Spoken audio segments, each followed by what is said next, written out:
Halo guys, Assalamualaikum warahmatullahi wabarakatuh. Kembali lagi bersama saya Bobby Herian. Kali ini saya ingin mengomentari video dari Luis Prasetyo yang judul Mualaf Minggu Lagi. Jadi sebelumnya sama maaf guys ya, ini lampunya kurang terang gitu. Jadi saya biasa rekaman di ruangan satu lagi, cuman berhubung kaki saya masih sakit dan kita harus terus berdakwah di paksa. Mohon maaf sekali lagi dengan kondisi apa adanya saya buat video ini gitu kan, menunggu lagi saya sembuh baru saya bisa sedikit bergerak gitu guys. Oke, kita langsung aja mulai videonya dan habis itu akan kita komentari.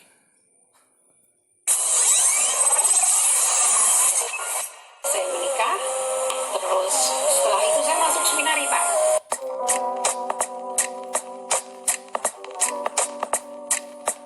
Assalamualaikum, selamat datang kembali di channel ini. Kali ini saya akan meluruskan omongan, statement, dan menganalisa apa yang dikatakan oleh seorang ibu-ibu yang sudah mualaf. Kita akan lihat ada beberapa ketidakkonsistenan dalam kesaksiannya. Makanya kita harus teliti supaya hal ini tidak menipu banyak orang, tidak menyesatkan banyak orang, sehingga orang berpikir ternyata oh ibu ini benar-benar mualaf yang oke karena mantan misionaris atau mantan pastor atau mantan pendeta. Kita langsung aja nonton videonya. Sudah saya temukan jalan yang lurus itu, semoga saya selalu istiqomah dan mungkin saya tidak sepinter Bapak. Dia guys dari judulnya ya, mantan misionaris Kristen. Ntar saya pulang lagi. Tuh, Ning Budiwati mualaf atau mantan misionaris Kristen. Itu yang perlu ingat ya. Jadi channel Panji Mas TV ini menuliskan hanya mualaf atau mantan misionaris Kristen tanpa embel-embel yang lain. Misalnya kayak pendeta atau pastor. Selalu istiqomah dan mungkin saya tidak sepinter Bapak Rasid ya. Ya, itulah kesaksian dari ibu ini. Tetapi menurut saya Buning, mungkin Buning ini temannya Bu Tejo mungkin ya. Enggak, Buning dia kalau menurut saya sih mualaf, tapi ngibul lagi guys. Ada beberapa kibulannya yang kita mesti teliti dengan cermat. Saya menyimpulkan beberapa hal dari statementnya. Yang pertama, katanya sudah mengkristenkan hampir 60 orang. Jadi ketika dia dulu misionaris, dia membuat orang yang dulunya Islam menjadi Kristen hampir 60 orang. Tapi ya kita nggak tahu benar apa enggak. Perjalanan saya tidak seperti seberat itu, tapi saya mungkin orang yang gimana ya, maaf ya, saya boleh bisa ini, saya sudah mengkristenkan orang tuh hampir 60. Yang kedua, katanya mantan misionaris. Dan saya waktu itu saya punya tugas dari misionaris itu pendeta yang menyelamatkan orang ya. Kalau kita kan menyelamatkan manusia dulu ya.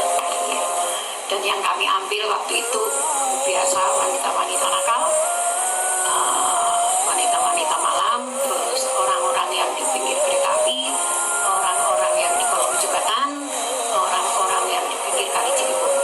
Ya kita tahulah bagaimana banyak banget yang ngaku katanya mantan misionaris, mantan pastor, mantan pendeta, dan mantan-mantan yang lainnya. Tetapi kadang-kadang kebanyakan dari mualaf itu yang ngaku mantan ini, mantan yang wow katanya misionaris, pendeta, dan lain-lain. Sebenarnya kalau kita teliti nggak bener gitu. Nah kita akan cek nantinya. Yang ketiga, katanya mengambil wanita nakal, wanita malam, orang terlantar, dan ini dijadikan orang Kristen begitu. Sebenarnya kalau dari poin 1, 2, 3 ini nggak masalah sih. Bagus lah kalau dibilang ya. Berguna lah kalau emang ini bener ya, mantap lah. Ini Luis ini pandangannya saya beda pandangan dengan dia guys. Gini.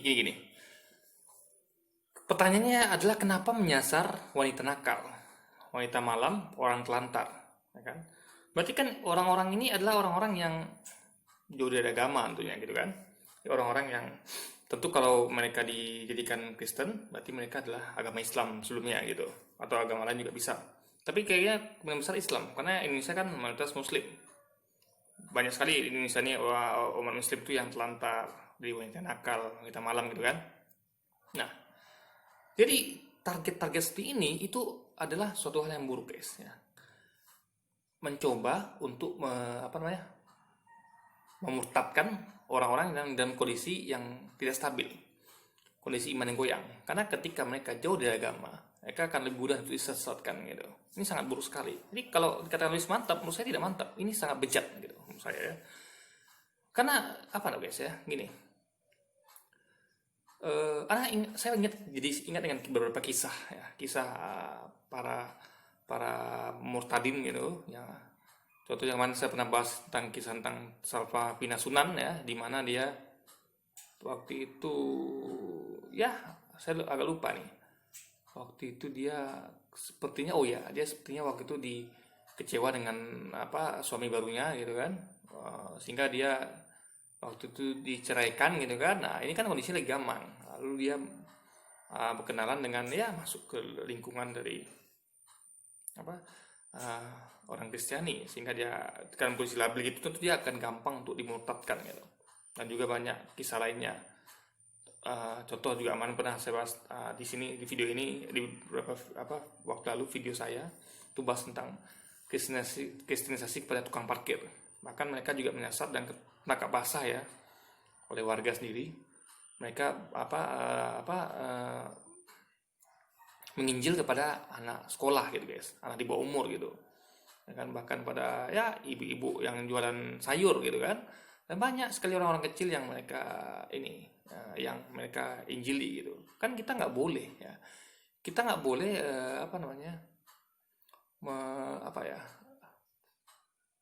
nggak boleh mengajak orang lain untuk masuk agama kita, untuk mereka yang sudah punya agama. Itu udah ada peraturannya, udah ada ya.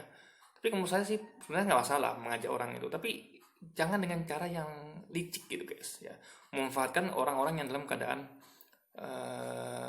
lemah iman gitu. Karena kita tahu wanita nakal, wanita malam, orang telantar adalah orang-orang yang imannya tentu lagi diuji sama Allah gitu ya. Wanita nakal tuh, wanita malam itu selalu dengan maksiat sehingga akan jauh dari Allah gitu kan, dari agamanya. Begitu dengan orang telantar, karena Allah lagi uji. Kalau imannya lemah, dia tidak bersabar karena itu, dia menganggap itu bukan ujian, tapi dia menganggap itu berarti Tuhan ini nggak adil, pikirnya gitu kan. Kalau ada orang telantar yang tidak beriman tentunya. Nah, ini kan ada target empuk untuk dikristenkan, dan ini sangat tidak elok guys ya. Saya sendiri ya, saya tidak pernah berdakwah kepada, saya sering, sekarang sudah jarang ya. Dahulu saya sering sekali itu berdakwah kepada umat Kristiani ya, baik di teman saya dengan seorang yang saya baru kenal gitu kan. Tapi saya tidak pernah mengajak mereka untuk masuk agama Islam. Saya lagi tidak pernah ya. Saya hanya berdakwah, dalam dakwah ini tentu saya lihat sikon gitu. Saya tidak milih-milih orang gitu. Dalam artian tidak milih-milih orang yang seperti ini. Saya tidak mencari target seperti misalnya kayak wanita nakal, wanita malam, orang telantar, yang orang-orang dalam kondisi jauh dari agama. Tapi saya lihat orang yang mau ngobrol gitu. Ketika saya lihat orang ini kayaknya terbuka gitu kan, bisa bicara tentang komunikasi dengan agama gitu kan, tentang agama. Karena ini kan sharing juga gitu ya, atau saya dapat pelajaran dari dia, dan atau justru dia dapat pelajaran dari saya gitu.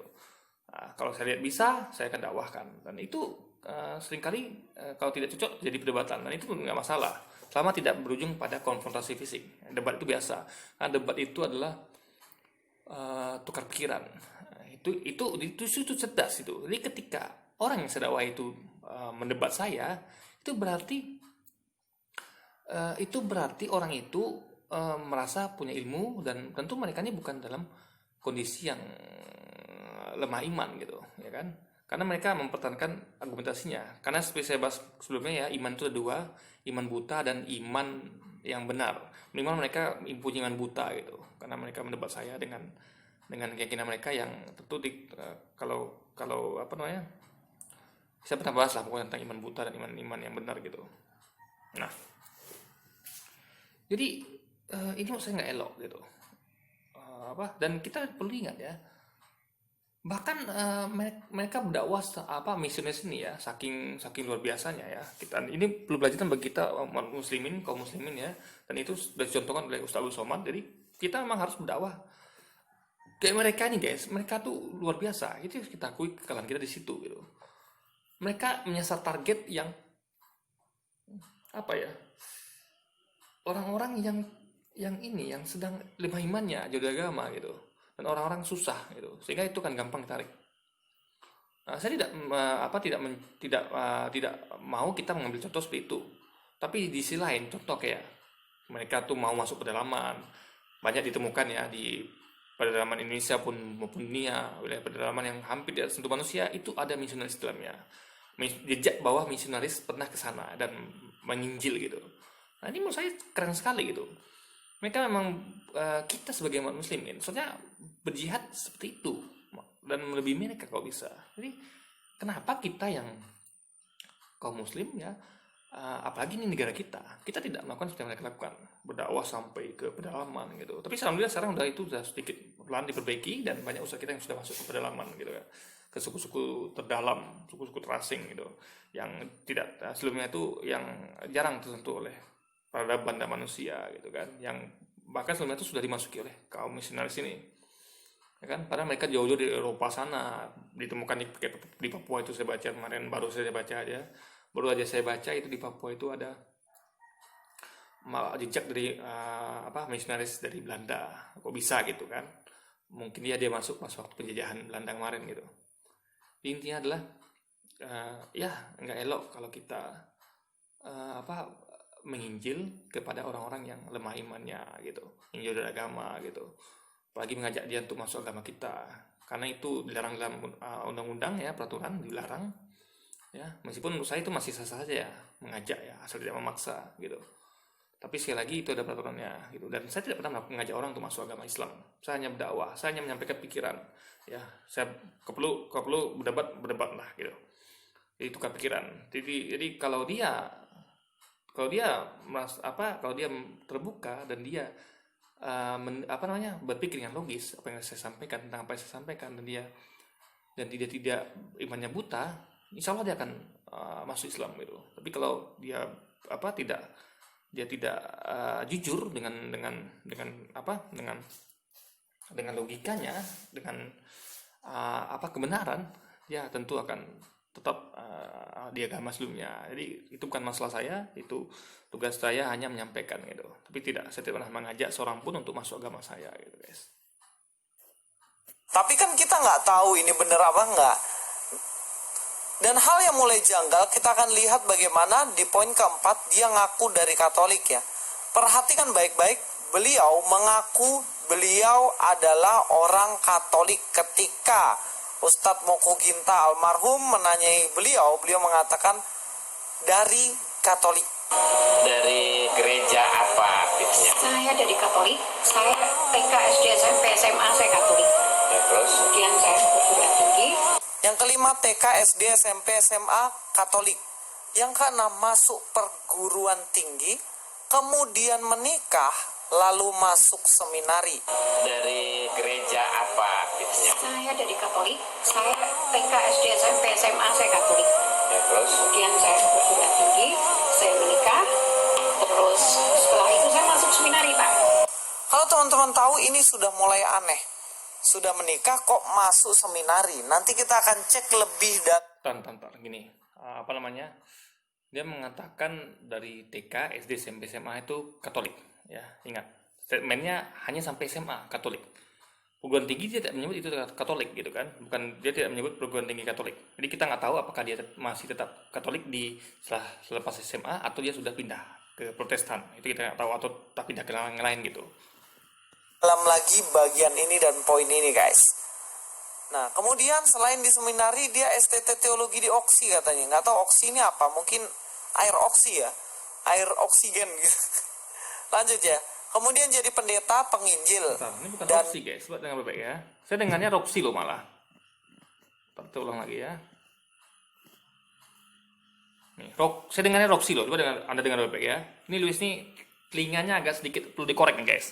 Dia bilang bukan oksi tapi roksi. Saya TK, SD, SMP, SMA saya Katolik. Ya, terus Kemudian saya perguruan tinggi. Yang kelima, TK, SD, SMP, SMA Katolik. Yang keenam, masuk perguruan No, belum tinggi. ada di sini ya. Nanti Kemudian mungkin menikah, Nanti kita akan lalu sampaikan. masuk seminari. Nanti kita akan sampaikan di akhir guys. dari gereja apa aktifnya? Saya dari Katolik. Saya TK, SD, SMP, SMA saya Katolik. Ya, terus Kemudian saya perguruan tinggi, saya menikah. Terus setelah itu saya masuk seminari, Pak. Kalau teman-teman tahu ini sudah mulai aneh. Sudah menikah kok masuk seminari. Nanti kita akan cek lebih dalam lagi bagian ini dan poin ini guys. Nah kemudian selain di seminari dia STT teologi di Oksi katanya. Nggak tahu Oksi ini apa, mungkin air. Nanti mungkin oksinya nih ya.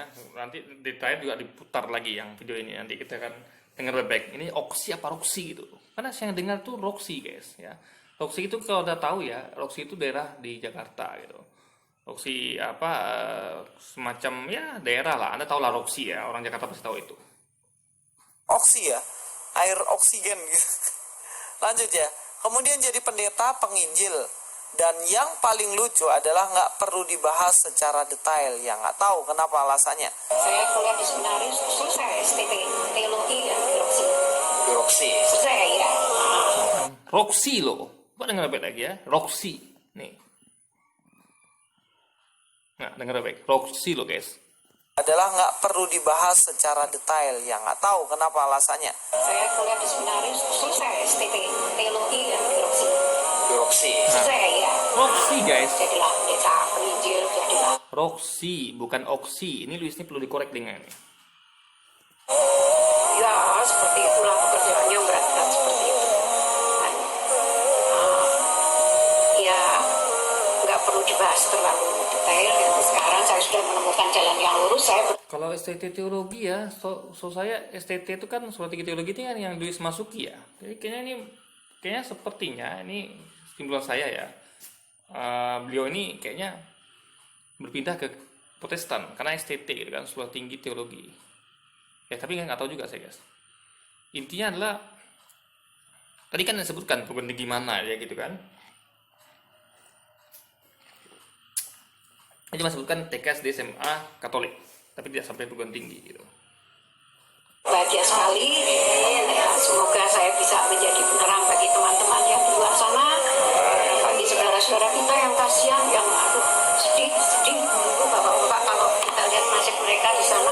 Tadi mengenai dia katakan nggak perlu saya sampaikan secara detail gitu. Karena gini guys, ini Luis lucu kan, gini. Apa salahnya? Gini kan hak dia, gini. Menurut dia itu gini. Saya pun misalnya kalau saya sampaikan suatu informasi, saya kan itu suka-suka saya. Saya sampaikan apa Ustaz Luis mengatakan ya ini lucu gitu. Hanya ketika dia tidak menyampaikan detail gitu. Yang penting kan sebenarnya gini. Yang penting itu kan adalah kisah hidupnya itu diambil pelajaran gitu. Dan itu sudah penting ya. Yang disampaikan beliau ini poin-poinnya cukup penting. Ya, menurut saya itu sudah cukup gitu. Jadi jangan kita memaksa orang untuk lebih. Sehingga ketika dia tidak memberikan lebih detail lagi gitu kan. Ya, itu nanti dikatakan lucu lah gitu kan loh. Apa Anda mengatakan dia lucu gitu? Itu hak dia untuk menyampaikan. Menurut dia sudah cukup ya sudah gitu. Dan ini menurut saya poin-poin dia disampaikan sudah cukup penting bahwa dia itu sekolah TK, SD, SMA Katolik, masuk perguruan tinggi, ya masuk ke STT teologi di Roksi. Ingat ya, Roksi bukan Oksi. Dan dia ini juga apa ya? Dia memurtadkan orang-orang yang iman lemah guys. Ini menurut saya ini cukup. Menurut saya sebagai seorang pendakwah ini udah lebih dari cukup. Karena ini menjadi poin pelajaran bagi kita. Kita harus menyelamatkan saudara-saudara kita ya yang telantar, yang wanita malam, wanita nakal ya. Karena mereka nih berada dalam iman yang lemah guys ya. Orang-orang kayak tukang parkir itu anak-anak sekolah yang tangkap basah misionaris menginjil pada mereka, ini harus diselamatkan.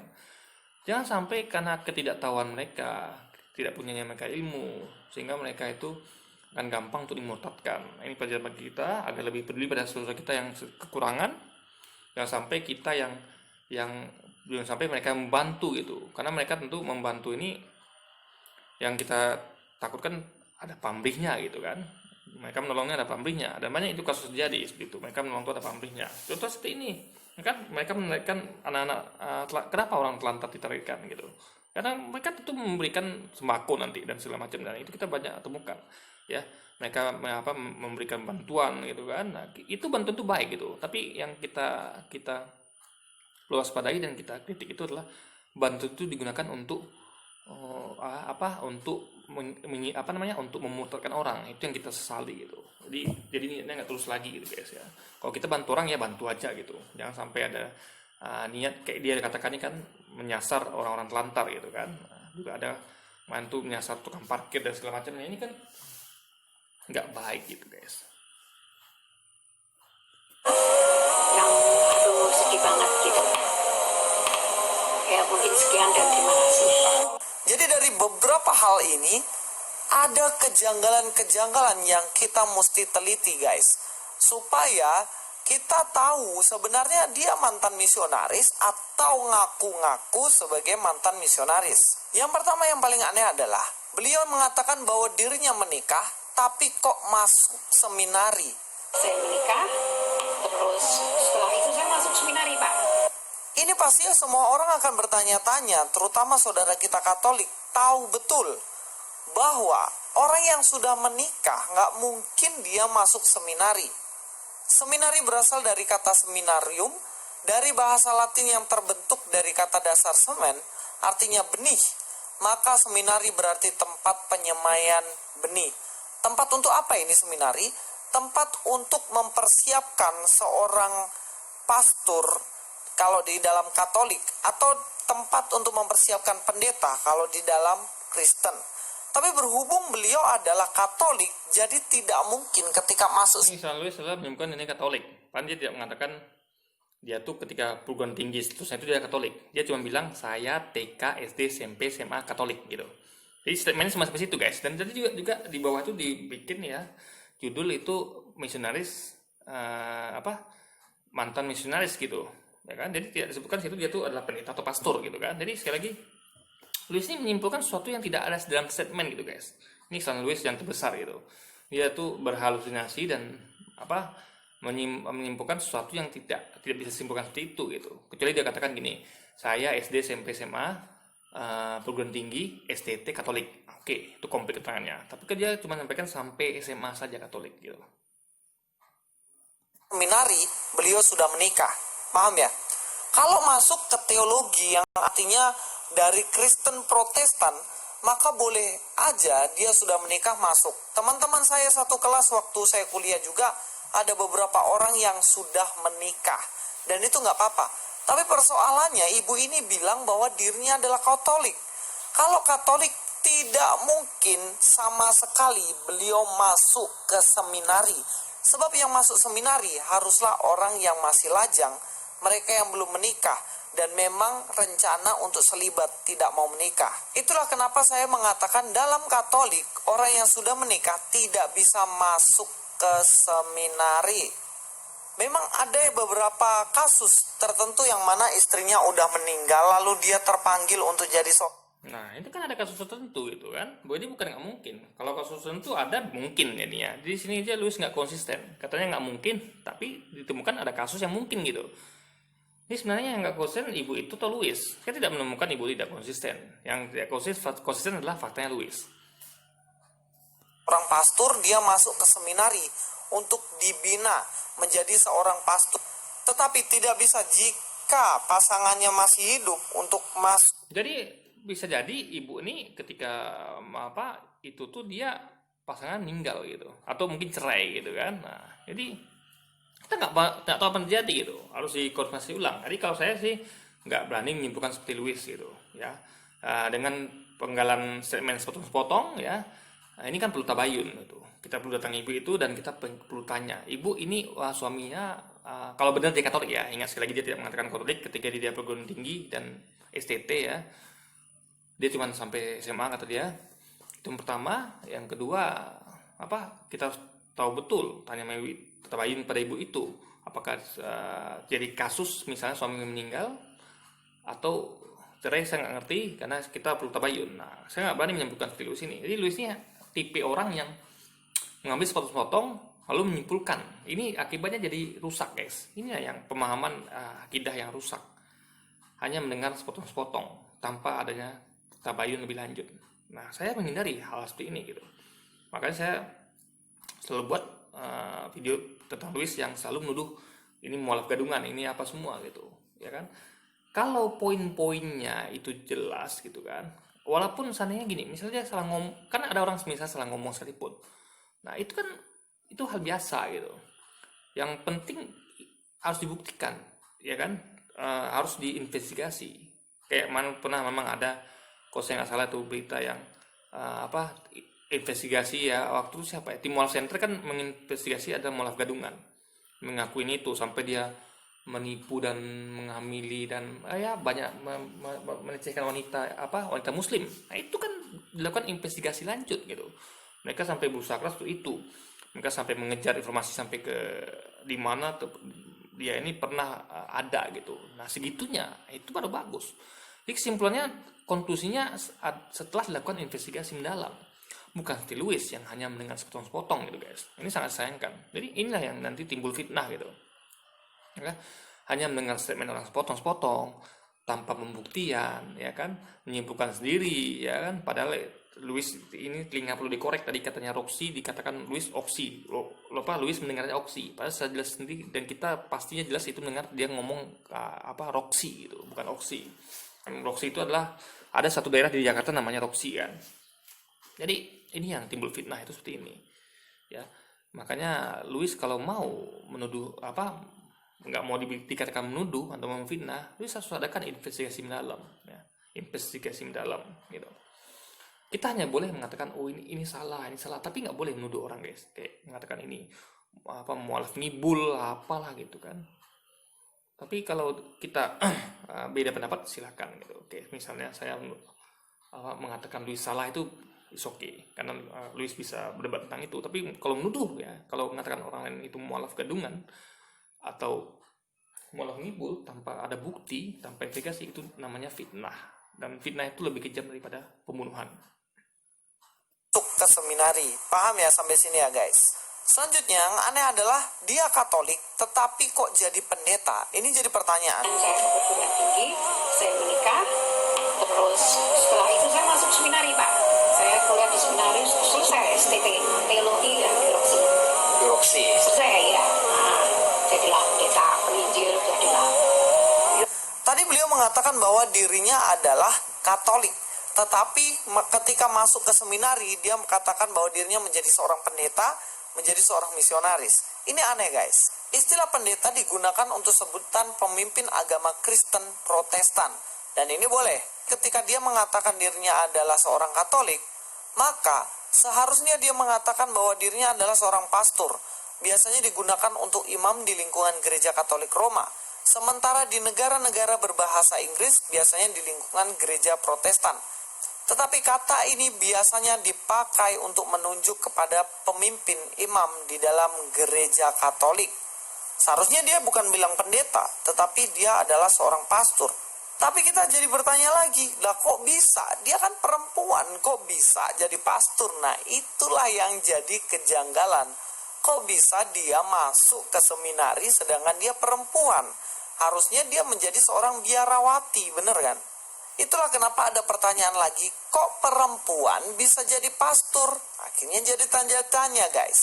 Semua orang yang dibaptis sebetulnya baik pria maupun wanita dipanggil untuk menjadi imam, nabi, dan raja. Imam yang dimaksud di sini adalah imam bersama, bukan imam jabatan. Imam jabatan adalah pastor, hanyalah untuk pria yang menerima tahbisan suci. Jadi nggak masuk akal dan tidak mungkin ibu itu udah menikah, lalu dia masuk ke seminari, lalu jadi pastor.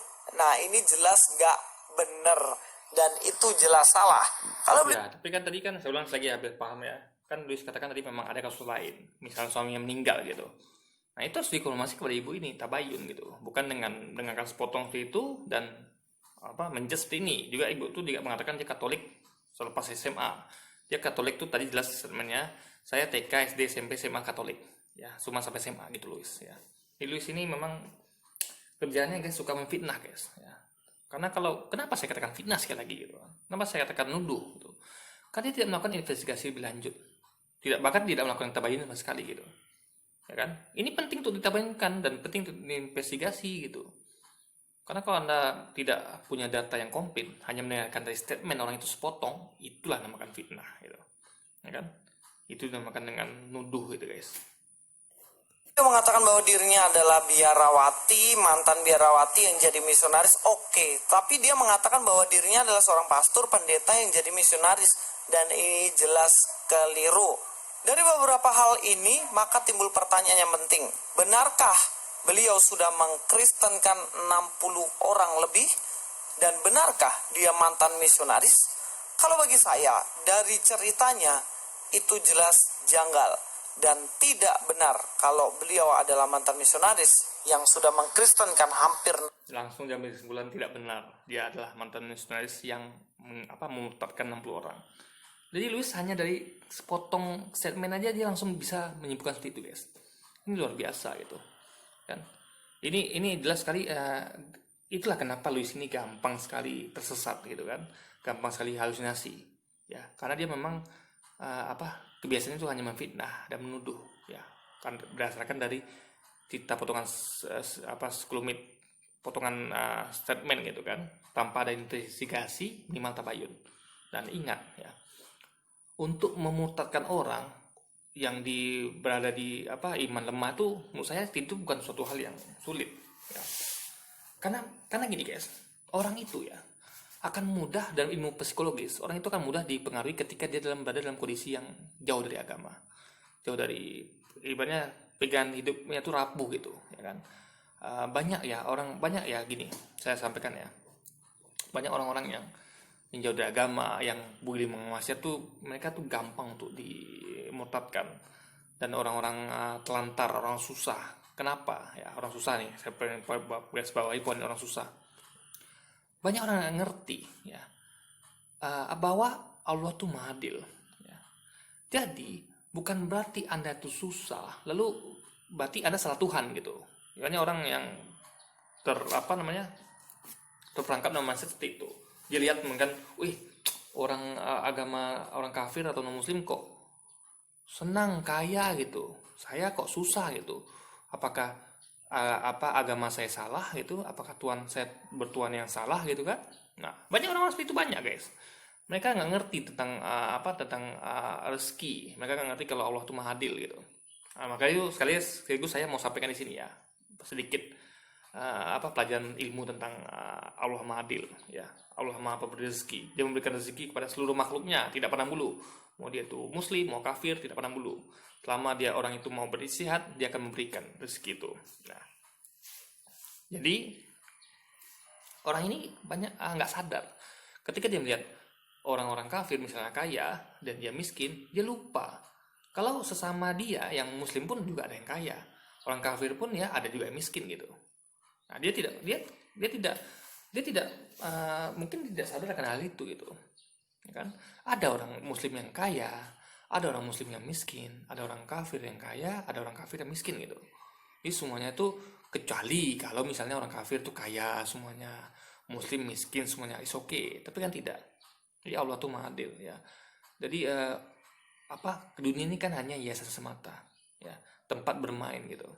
Jadi kalau namanya tempat bermain, ya kita di situ bermain gitu. Tapi jangan lupa sama kampung akhirat. Dan karena kita terlena dengan permainan, kita melupakan ibadah-ibadah kita, bagaimana untuk mencapai surga. Karena kekayaan pun itu adalah ujian. Bagaimana kita bisa mengelola kekayaan sehingga kekayaan tidak digunakan untuk maksiat, tapi untuk untuk berjuang jalan Allah gitu. Untuk menafkahi anak istri, untuk ya menyenangkan diri sendiri tanpa berlebihan tentunya, untuk membantu orang lain gitu kan, untuk ya sedekah dan segala macamnya gitu guys. Jadi semua makhluk Allah di muka bumi ini semuanya diberi oleh rezeki Allah gitu. Siapa yang berusaha keras, Allah akan kasih lebih gitu. Karena itulah makanya Allah mahadil. Kalau Allah hanya memberikan rezeki kepada kaum muslimin ya, itu namanya Allah nggak mahadil gitu.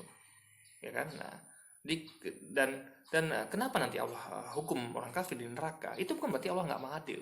Karena Allah mahadil lah, maka Allah menghukum orang kafir di neraka, dan orang muslimin yang bermaksud di neraka sebelum akhirnya masuk surga, karena itu ada hubungan dengan apa namanya, dengan durhaka, dosa dan pahala, guys. Jadi Allah tuh maha adil, dia memberi rezeki pada sebuah makhluk dan menghukum makhluk sesuai dengan perbuatannya selama di dunia. 60 orang. Oke guys, pesan saya berhati-hatilah dengan mereka yang mengaku mantan dengan cerita-cerita yang nggak masuk akal. Lebih baik cross check latar belakangnya, apakah benar demikian. Besok selanjutnya. Iya, Luis cross check latar belakangnya. Dia memberi saran di sini lebih baik cross check latar belakangnya, tapi dia tidak melakukan cross check, guys. Ya, tapi dia langsung menuduh fitnah ini mualaf ngibul gitu. Jadi Lewis ini menyampaikan suatu pesan yang justru dia tidak melakukannya sendiri, dia sendiri tidak melakukannya, guys. Ini yang fatal di situ gitu, ya kan? Dia suruh kita cross check nih, tapi dia tidak cross check gitu, ya kan? Kalau dia misalnya nggak cross check dan tidak menuduh fitnah sampai mengatakan ini ngibul, cuman dia cukup diri sendiri cukup tahu aja gitu kan, cukup pendapat dia itu tidak disebarkan, itu is oke. Tapi dia sudah langsung menuduh dengan fitnah, itu yang fatal di situ, guys. Ya, ini nggak selainnya dilakukan oleh orang beragama. Orang beragama tuh nggak boleh ya memfitnah, menuduh orang sembarangan gitu tanpa ada cross check. Luis kan tidak melakukan cross check di sini, apalagi investigasi mendalam, gitu kan. Dan tapi intinya seperti itu, guys, ya. Semua sampai Luis di sini semuanya tuh sudah saya bantah. Saya akan membahas seseorang yang katanya ngakunya mengutus seorang masuk ke STT di mana saya dididik di sana di STTI 3, katanya dia mengutus ke sana. Tetapi ada beberapa kejanggalan yang beliau ceritakan yang kita mesti bahas supaya tidak menyesatkan banyak orang. Luis Prasio sini, sampai ketemu di video selanjutnya. Ya, justru video Luis ini yang menyesatkan orang banyak di video Luis itu, makanya saya buat komentarnya. Jadi Luis ini mengklaim orang lain, menyesatkan orang lain, padahal dia sendiri menyesatkan orang lain, guys. Ya, dengan ya banyak lah penyesatan yang dilakukan oleh Luis ini yang harus kita luruskan terus. Oke guys, jadi mungkin sekian dulu video kita kali ini. Sampai jumpa lagi di video-video selanjutnya. Wassalamualaikum warahmatullahi wabarakatuh.